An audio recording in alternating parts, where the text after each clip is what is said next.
todos y bienvenidos. Muchas gracias a todos los que nos están acompañando en este momento.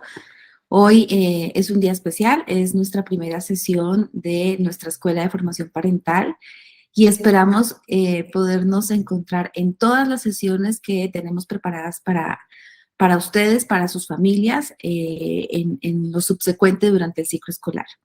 Mucho gusto en saludarlos. Hoy vengo a presentar a la maestra Nubia Arizmendi, que es la persona que estará con ustedes en algunas de las sesiones que tenemos preparadas para la Escuela de Formación Parental. Hoy particularmente vamos a iniciar con la familia en el universo de las emociones y rápidamente les quiero hacer un resumen de la formación de la maestra Nubia Arizmendi, razón por la cual ha sido asignada a este programa de formación parental.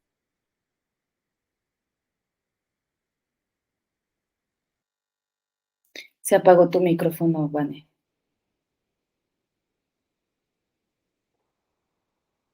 Perdón.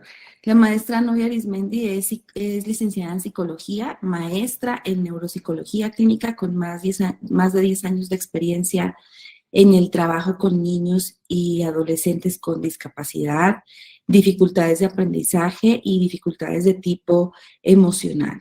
Actualmente lidera programas en ambientes escolares enfocados en potencializar el aprovechamiento académico, detección e implementación de planes psicopedagógicos de alumnos con dificultades en el aprendizaje, así como de aquellos que se encuentran en situaciones socioemocionales de riesgo. Actualmente la maestra Nubia Arizmendi, como ustedes ya saben, es la jefa del Departamento de Desarrollo Psicopedagógico del Centro de Atención Psicopedagógica de nuestro colegio, del Colegio Indoamericano, y está liderando este programa de formación parental, entendiendo que identificamos la importancia de que estemos todos alineados con respecto a ciertas pautas de crianza que facilitan a nivel institucional y a nivel escolar la formación de los adolescentes. Entonces, pues, Nubia, te doy la bienvenida, te agradezco mucho que estés aquí preparando con tanto entusiasmo y profesionalismo las actividades para nuestros tutores y padres de familia. Bienvenidos sean todos y aquí estamos para escucharte. Gracias. Muchas gracias, Vane. Muy buenos días a todos. Pues bueno, vamos a comenzar. Comenzaremos de manera puntual generalmente todas las presentaciones de la Escuela de Formación Parental, con todo el respeto del mundo para quienes se conectan también muy puntual. Gracias, Vane. Bueno, pues vamos a empezar con este tema. Todo el ciclo de conferencias que tiene este ciclo escolar va a tener que ver con la inteligencia emocional. Resulta que la inteligencia emocional es un tema que nos trae vueltos locos desde hace mucho tiempo, porque nos hemos dado cuenta que es un aspecto trascendental en la vida de todas las personas y que nos hace funcionales de una manera general. ¿De acuerdo? Pero vamos a empezar entonces con qué es la inteligencia. Hace mucho tiempo, y digo, a lo mejor no es tanto tiempo, la inteligencia, digamos, cognitiva específicamente, ha sido denominada como sobrevalorada, ¿no? ¿Qué es lo que sucede? Hace mucho tiempo nos enfocábamos únicamente a entrenar esta habilidad cognitiva, ¿no? A poder estimular diferentes habilidades y otras áreas como mucho más duras, ¿no? Al paso del tiempo nos hemos dado cuenta que hay otras habilidades que también son necesarias entrenar y que nos ayudan a vivir en el día a día y a tener un estado emocional estable y con esto también a ser funcionales en nuestro desarrollo personal, profesional, académico, etcétera. Entonces, ¿qué es la inteligencia? En algún momento fue definida como la capacidad de solucionar problemas o elaborar bienes valiosos. Y entonces, en esta capacidad de solucionar problemas y elaborar bienes valiosos, concentrábamos todas aquellas habilidades, vamos a llamarle así, duras, ¿no? Que si soy bueno en matemáticas, que si tengo una excelente comprensión de la lectura, que si puedo resolver a lo mejor ciertos problemas que tienen que ver con el área cognitiva. Sin embargo, al paso del tiempo, Howard Gardner nos trajo, y lo pongo más o menos como antecedente, pero han sido muchos los exponentes que han hablado acerca de la inteligencia y de los tipos de inteligencia. Nos propuso que hay diferentes tipos de inteligencia. Y en ese sentido, pues él propone este pequeño engranaje, ¿no? Y dentro de este pequeño engranaje vienen también aquellas habilidades que son interpersonales. Pongámoslo en este ejemplo, ¿no? ¿Cómo definimos o cómo hacemos pensar a la gente que es exitosa? ¿En función de qué vamos a definir que las personas son exitosas, no? Y nos encontramos en la vida personas que a lo mejor tienen muchos estudios, ¿no? Una licenciatura, una maestría, un doctorado, o que tiene estudios avanzados en física, en química, en diferentes ciencias, pero no logran obtener un trabajo, por ejemplo.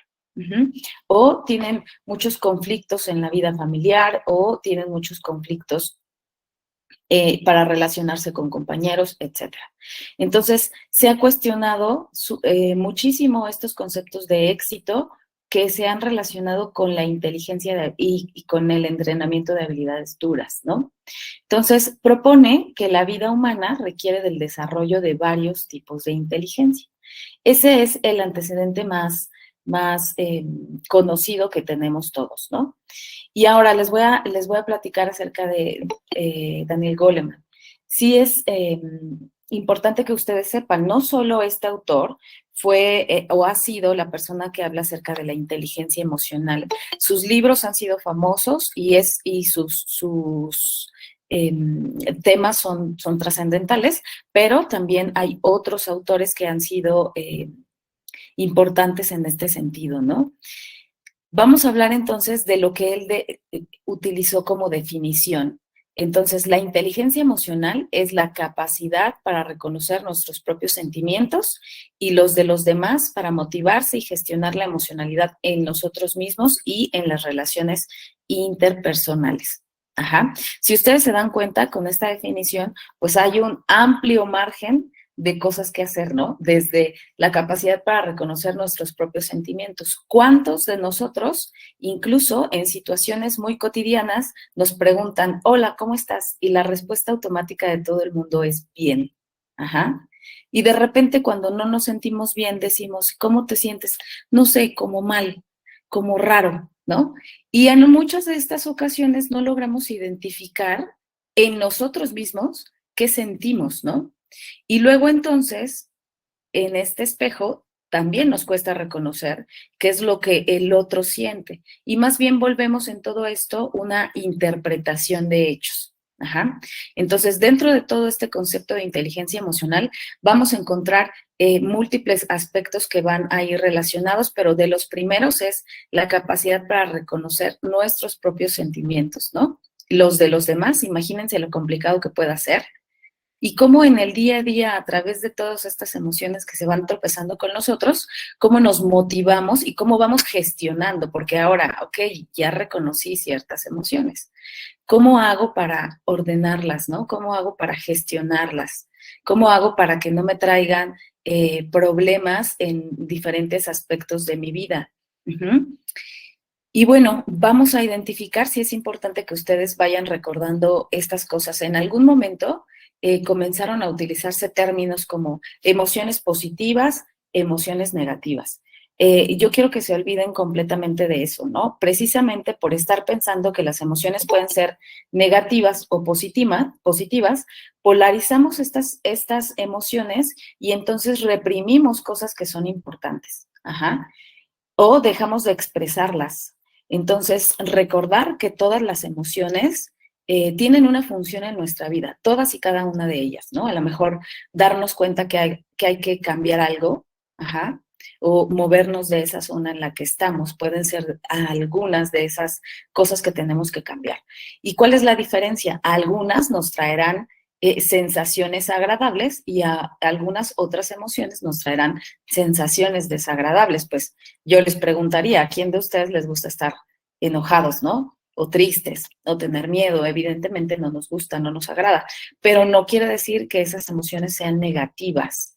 Es decir, todas las emociones de una manera inicial, vamos a decirlo primitiva o evolutivamente, todas y cada una de ellas tienen una función. Anteriormente, siempre me gusta ponerles este ejemplo, pero quiero que sepan que sé que los dinosaurios y los humanos no convivimos nunca juntos, ¿no? Pero imagínense en la etapa de las cavernas, donde había un montón de riesgos en la vida y salíamos a buscar frutos o a cazar para comer carne, y entonces nos encontrábamos con animales muy peligrosos. Si yo no hubiese sentido miedo, mis probabilidades para sobrevivir hubieran sido muy pocas. Entonces, todas estas emociones son evolutivas, solo que a lo largo del tiempo han ido evolucionando, ¿no? A través de cómo se han conformado las sociedades. Entonces, es súper importante que ustedes puedan entender que estas emociones, ninguna es positiva, ninguna es negativa, solo nos van a traer ante diferentes situaciones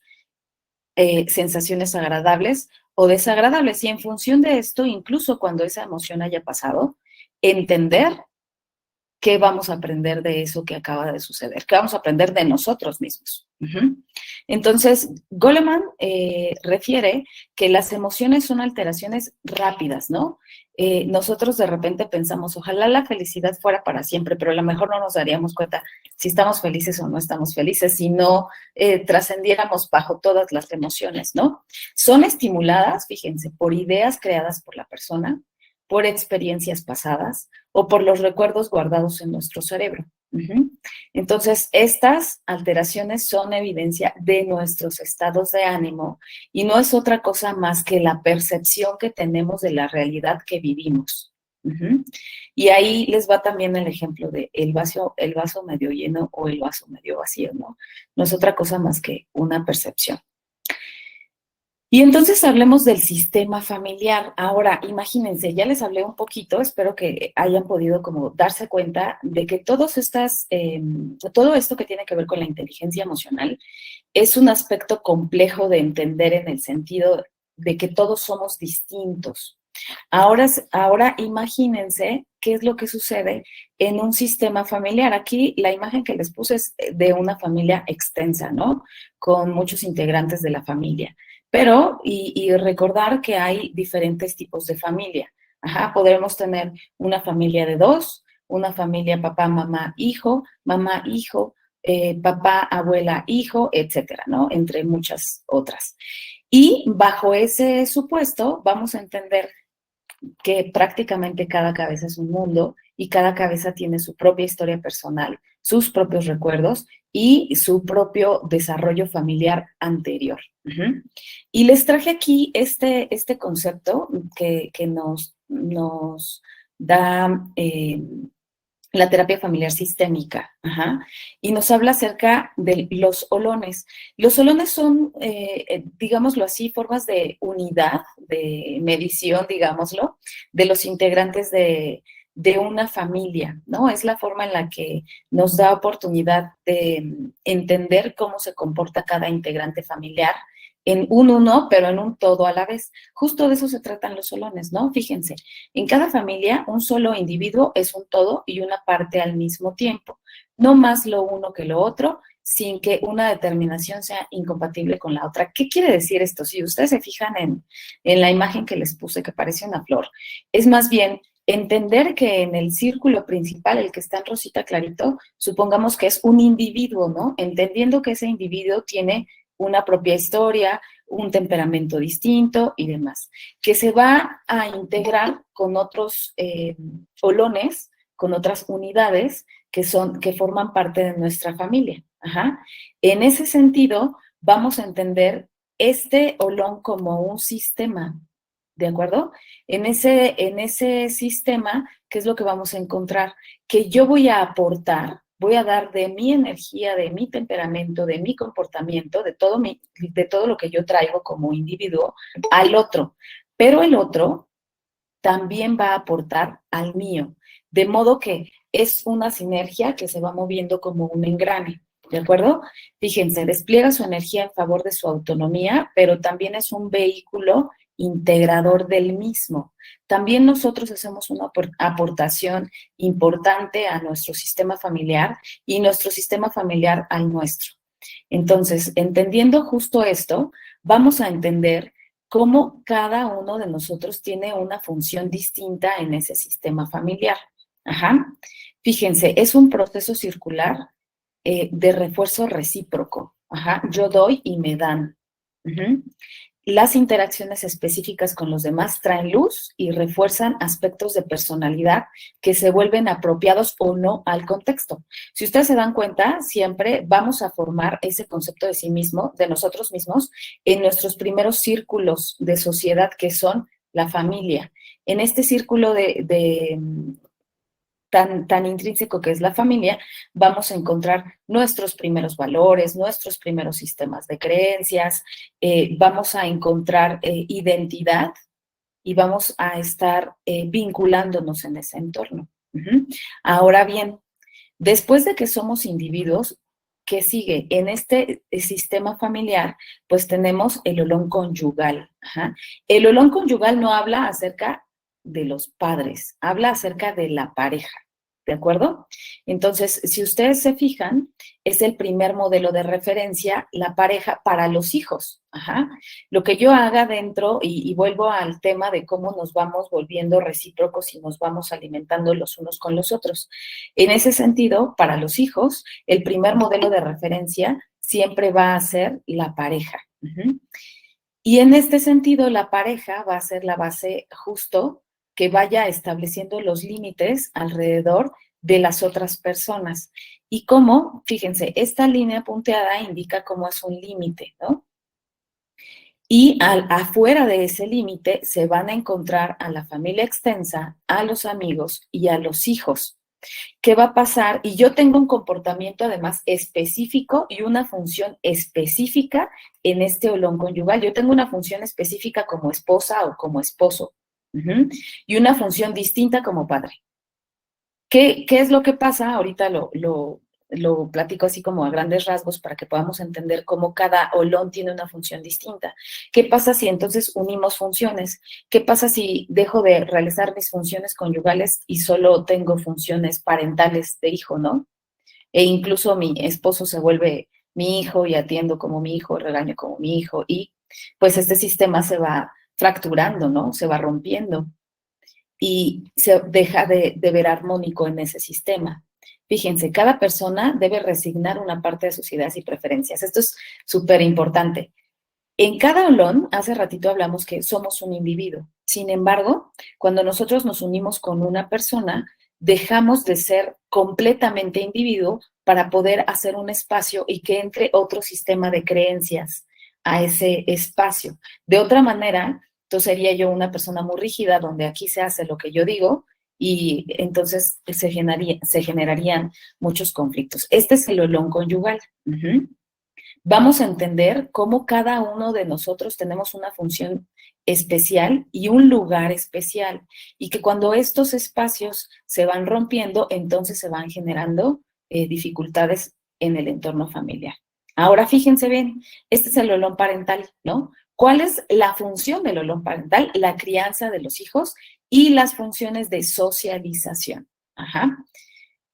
El niño y el adolescente aprenden lo que pueden esperar de las personas que poseen más recursos y fuerzas. Vean, esta imagen que les puse es que la palabra, bien dice, ¿no? Que la palabra enseña, pero el ejemplo arrastra, ¿no? Por ahí hay un dicho que dice así.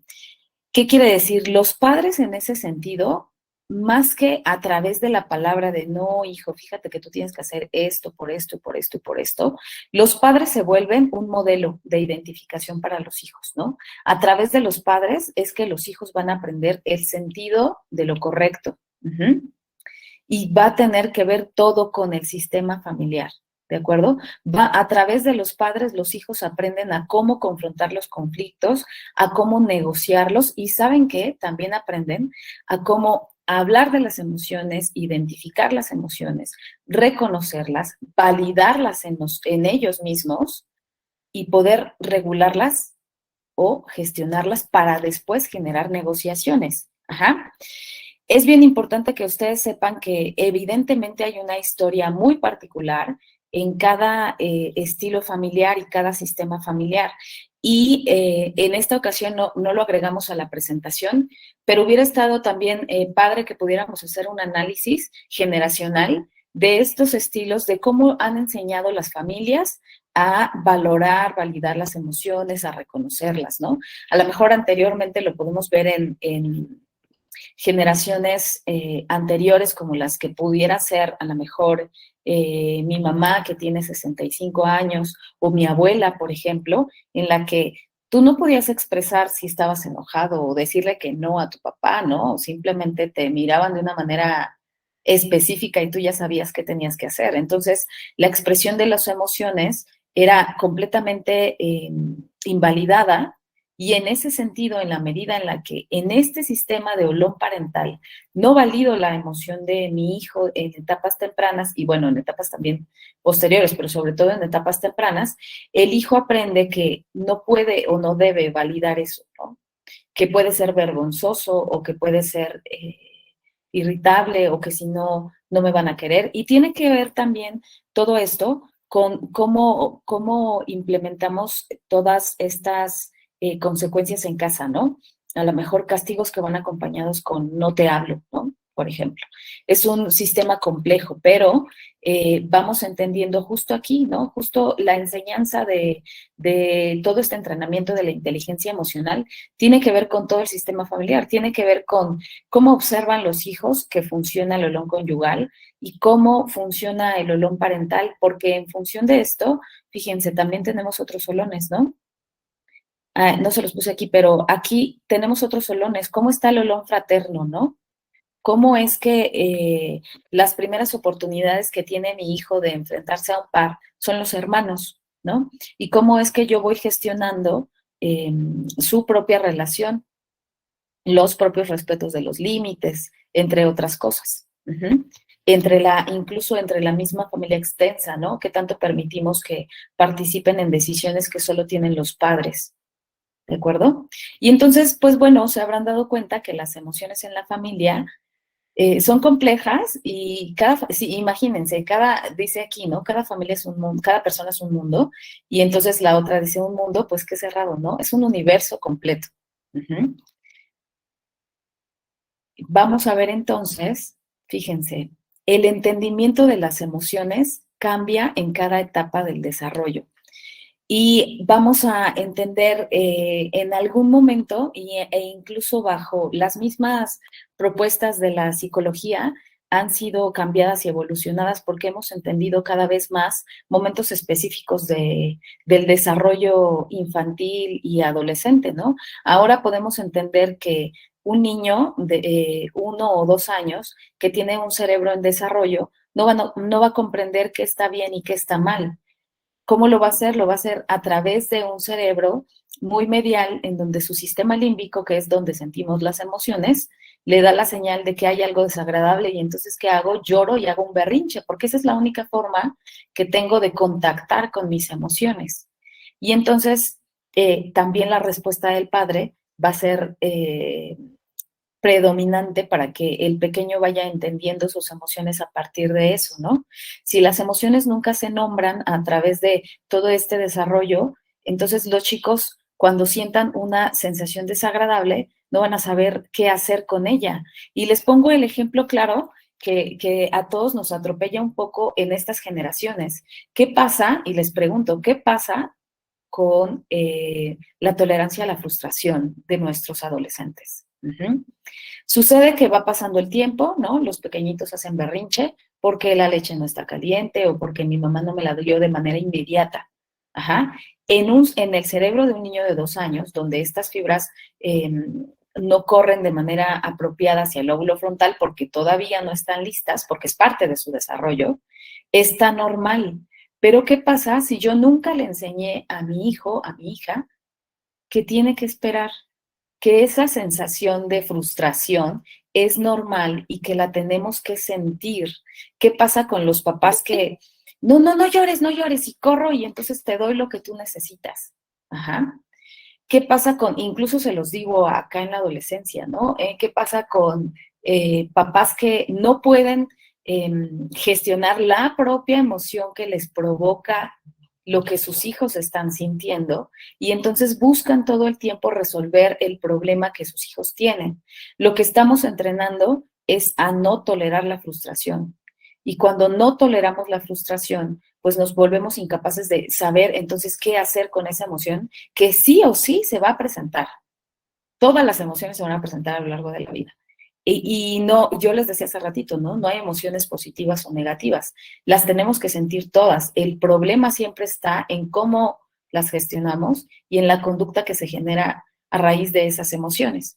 Entonces, si vamos comprendiendo en ese sentido, cada etapa del desarrollo corresponde a un entendimiento distinto de nuestras propias emociones.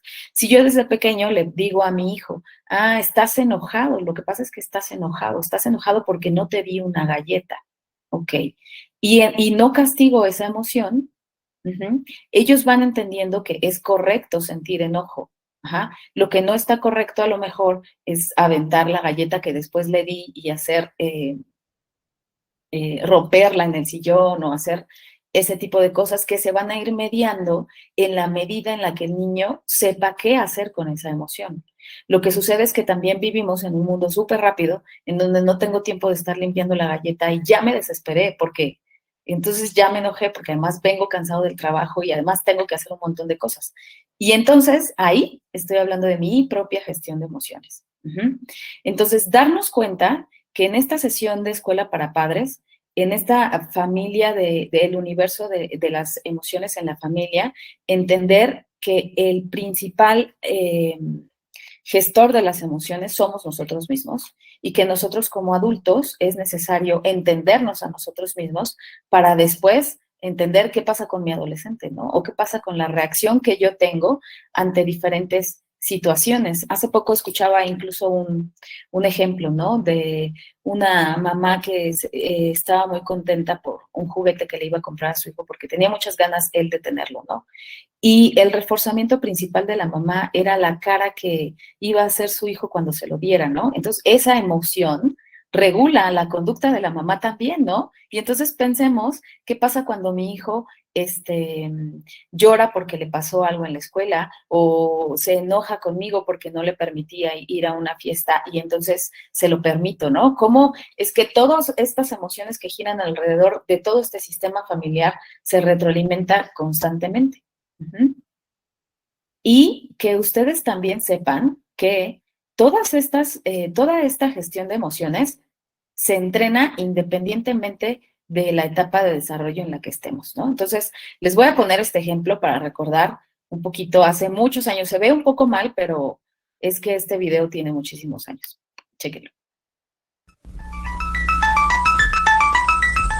Son las 11 y no llega. Tranquilícense. ¿Ese? Vaya hora de llegar. No tienes consideración. Papá, ahora no, por favor. ¿Qué papá ni qué papá? Eres un desobligado, un irresponsable. Eres un... Contrólese, no siga. Las situaciones de tensión y de extrema angustia pueden llevarnos a actuar con violencia que luego lamentamos. Cuando sienta que está a punto de perder el dominio de sí mismo, cuente hasta 10 mientras respira lenta y profundamente. Si va a reprender a su hijo, hágalo a solas, jamás delante de sus amigos. Pásale. Nos tenías preocupados. Perdóname, papá, es que no me di cuenta de la hora. La próxima vez nos avisa dónde podemos localizarte. Y procura llegar temprano. Es muy peligroso que andes fuera de casa estas horas, hijo. Sí, mamá, perdónenme. Con razones, es mejor.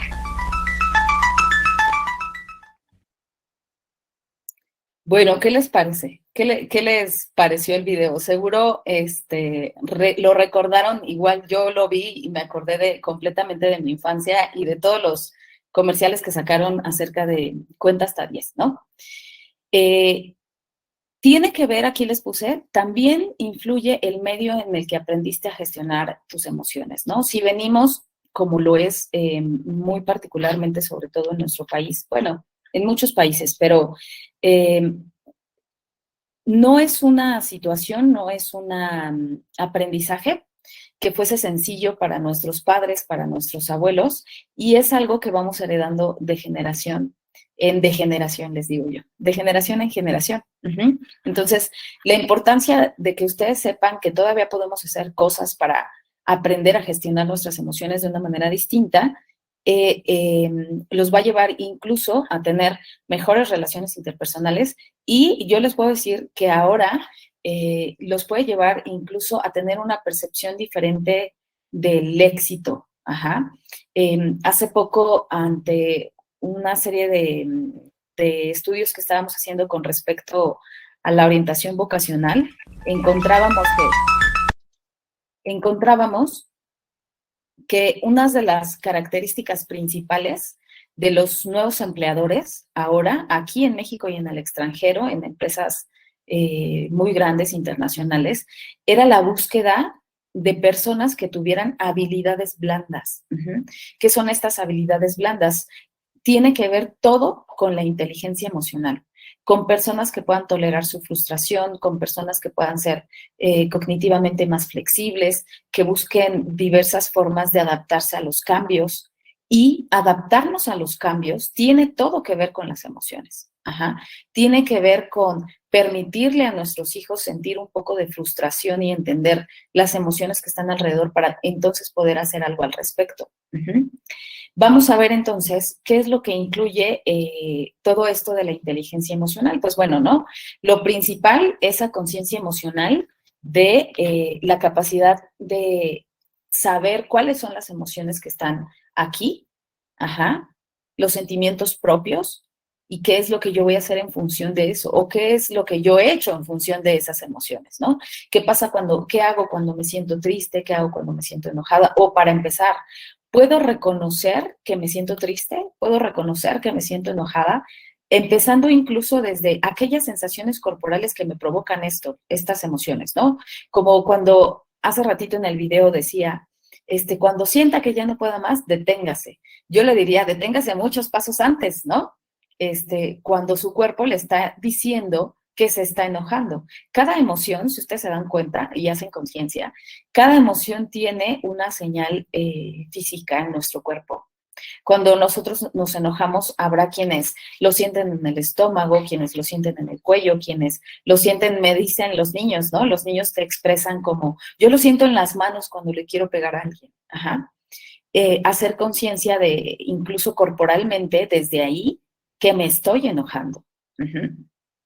Ahora, vamos con el punto 2, ¿no? El autocontrol, la capacidad para regular los sentimientos propios y los estados de ánimo. ¿Cuántas veces nos hemos metido en un problema importante por no controlar o por no regular mi enojo, ¿no? Les pongo un ejemplo muy claro al que seguramente todos nos hemos enfrentado. Vamos manejando, alguien se cierra y de manera inmediata se baja alguien a querer pelear, ¿no? O te grita algo por la ventana, o te avienta algo, o quiere bajarse a pelear. ¿Qué capacidad tenemos ante situaciones de la vida cotidiana para regular y detener situaciones que a lo mejor nos pueden llevar a tener una consecuencia mucho más grave, ¿no? O simplemente a quedar enojados con alguien, o, por otro lado, me enojé tanto que dije algo que no quería decir y ahora me muero de la vergüenza porque es necesario pedir una disculpa, ¿no? Bueno, si bien nos va, hay quienes no pueden con esa emoción y evitan, ¿no? En un estilo como mucho más evitativo, no ofrecen disculpas, por ejemplo, y se genera una bolita de nieve que va a hacer esa relación mucho más complicada.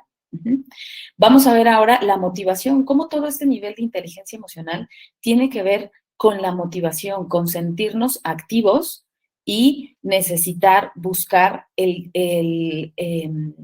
estar presentes en nuestra vida funcional, ¿no? Ser constantes, aplicados, perseverantes ante los fracasos del diario vivir, porque eso es bien importante, ¿no? El entrenamiento de que no necesariamente todo siempre va a estar bien.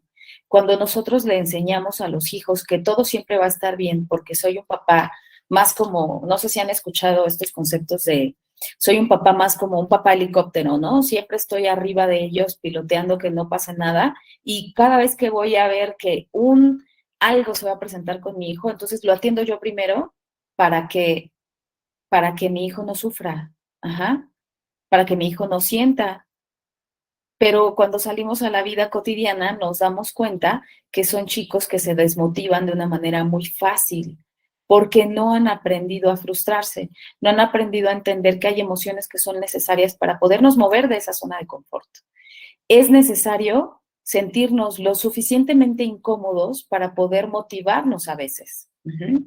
Es necesario sentir un nivel de estrés apropiado para poder, no sé, ¿sabes qué? Me estoy dando cuenta que con mis estudios de licenciatura no estoy logrando mucho, no me aceptaron en el trabajo, me sentí muy triste, me sentí enojado, me sentí frustrado, y entonces, ¿sabes qué he estado pensando que tengo que hacer? Tengo que estudiar la maestría, o tengo que hacer una especialidad, o voy a pedirle a fulanito que me ayude a estudiar para tal examen. ¿Sí me explico? Esta gestión de emociones nos permite ser perseverantes ante los fracasos del diario vivir.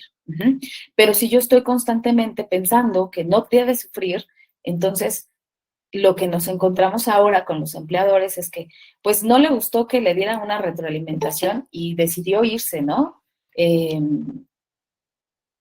Entonces, bien importante que podamos entender desde dónde viene. Bueno, la otra, pues tiene que ver evidentemente con la empatía. La empatía vista desde no solo ponernos en el zapato de los demás, sino la empatía tiene que ver incluso desde una visión mucho más neurofisiológica, con unas neuronitas que les llamamos neuronas espejo, ¿no? Esas neuronas espejo nos permiten entender la situación, entender la emocionalidad del otro, pero no solo entenderlas, sentirlas a lo mejor también desde una postura distinta a la mía, ¿de acuerdo? Eso tiene que ver con la empatía, y la empatía, evidentemente, pues todos nacemos en una sociedad donde buscamos eso, pero también la empatía se enseña, ¿de acuerdo? También la empatía, también es necesario aprender a ser más empáticos. Y luego, la habilidad social, pues bueno, la capacidad de adaptación a la sociedad, el entendimiento con el otro y la pertenencia a un grupo específico, entendiendo que la habilidad social tiene que ver con una sociedad que está regulada a través de una serie de reglas. ¿Cómo es que me adapto a las reglas de mi sociedad que implícita o explícitamente están impuestas?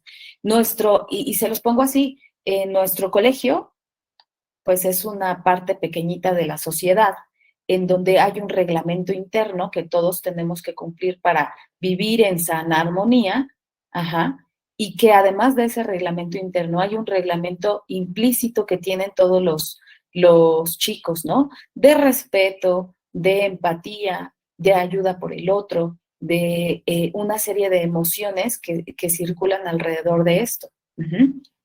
Entonces, si ustedes se dan cuenta, la inteligencia emocional pues incluye una serie de aspectos que por sí mismos, si habláramos de cada uno de ellos, pues nos llevaríamos mucho tiempo y podríamos hacer incluso un diplomado aparte, ¿no? Entonces, esta es como una probadita para que ustedes puedan ir identificando a partir de dónde es que necesitamos trabajarlo personalmente y dentro del núcleo familiar. ¿Cuáles son los hábitos de una familia con inteligencia emocional? Fíjense, sienten libertad para expresar sus emociones sin miedo a sentirse juzgados y poco validados. Esto, una cosa es expresar mis emociones y la otra es lastimar a otras personas porque estoy expresando mis emociones. Eso es distinto, ¿no?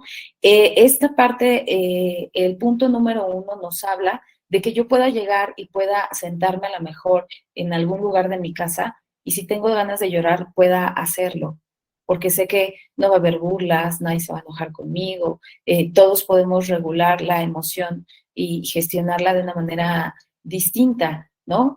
Gestionar y regular las emociones no quiere decir que regula tu emoción y entonces quiere decir cállate, no llores. No.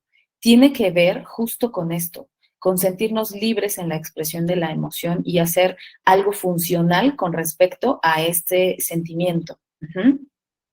Los integrantes de la familia, en el punto 2, pueden identificar qué emociones pueden detonar en ellos mismos ante diferentes circunstancias y en función de eso mediarlas.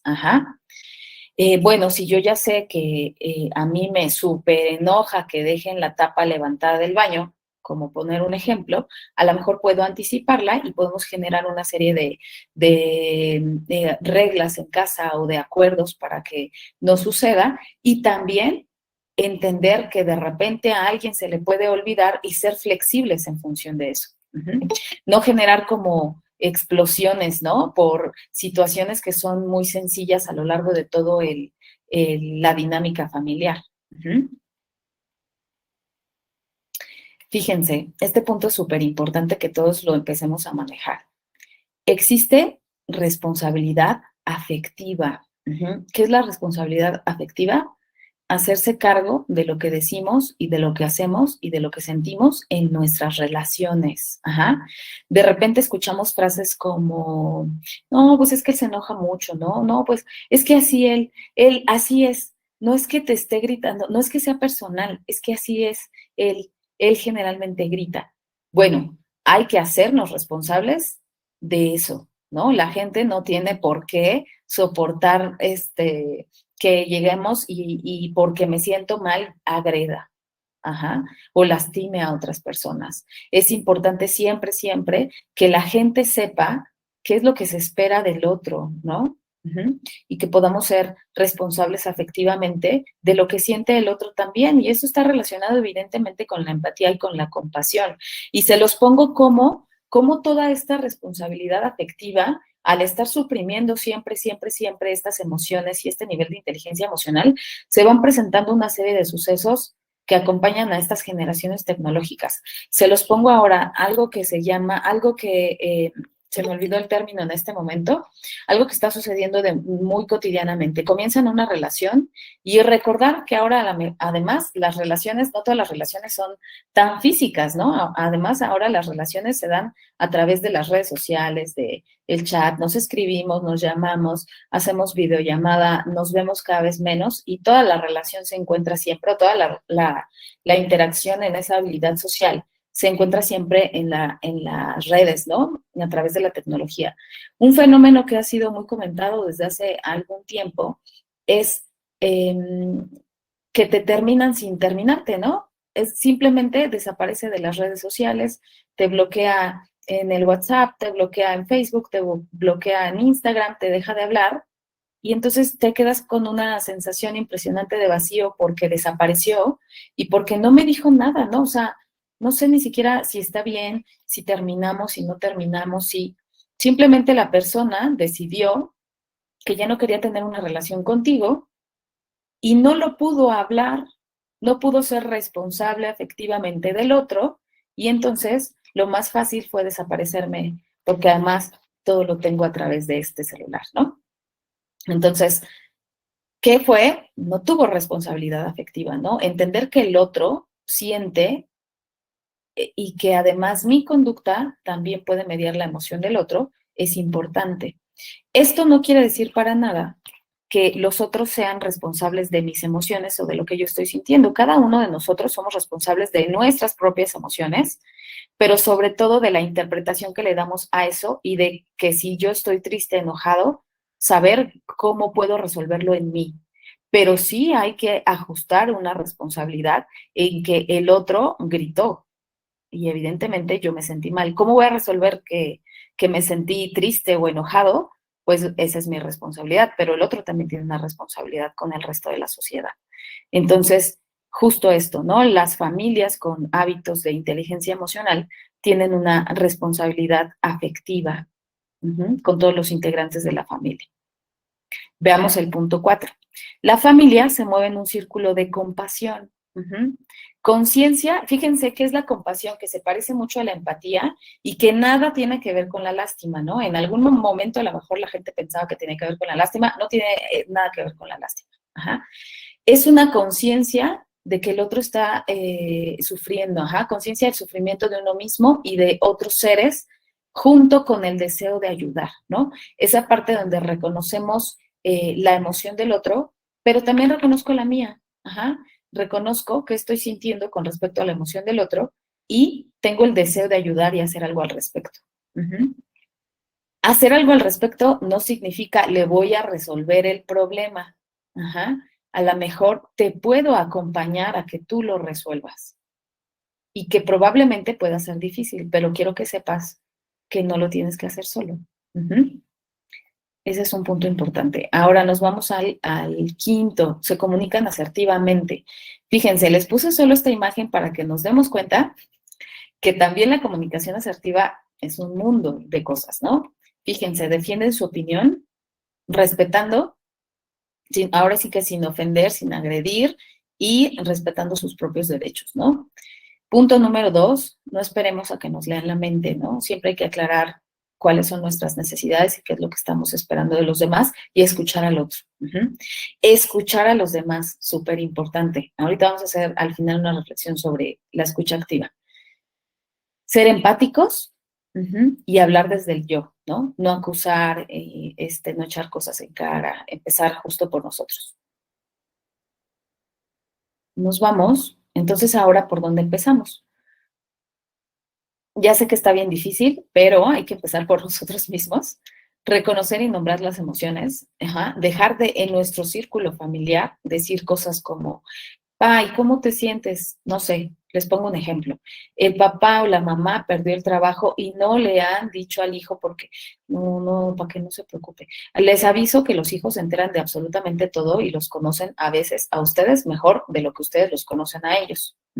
Entonces, saben perfecto que está pasando algo y el no entender bien la situación genera situaciones muy confusas e interpretaciones que a lo mejor no son reales. Entonces, primero, reconocer mis emociones y nombrarlas. En este ejemplo del empleo, ok, perdí el empleo, me siento súper triste, súper enojado, súper frustrado, siento que no supieron valorarme, lo que sea. Las tengo que reconocer primero en mí y permitir que también la gente vea que efectivamente sí las estoy sintiendo, ¿no? Sí soy el que guía a la familia, pero también soy un humano, ¿sale? Validar nuestras propias emociones. Ok, sí tengo razón en enojarme porque puede pasar esto, o en sentirme triste, o mi emoción es válida. Probablemente no actúe de la forma correcta, pero, ok, tener un poco de paciencia y compasión en ese sentido con respecto a cómo validamos nuestras propias emociones, ¿no? Si yo valido mis propias emociones, es mucho más sencillo que yo pueda entender lo que le pasa al otro. Hay que recordar algo aquí bien importante.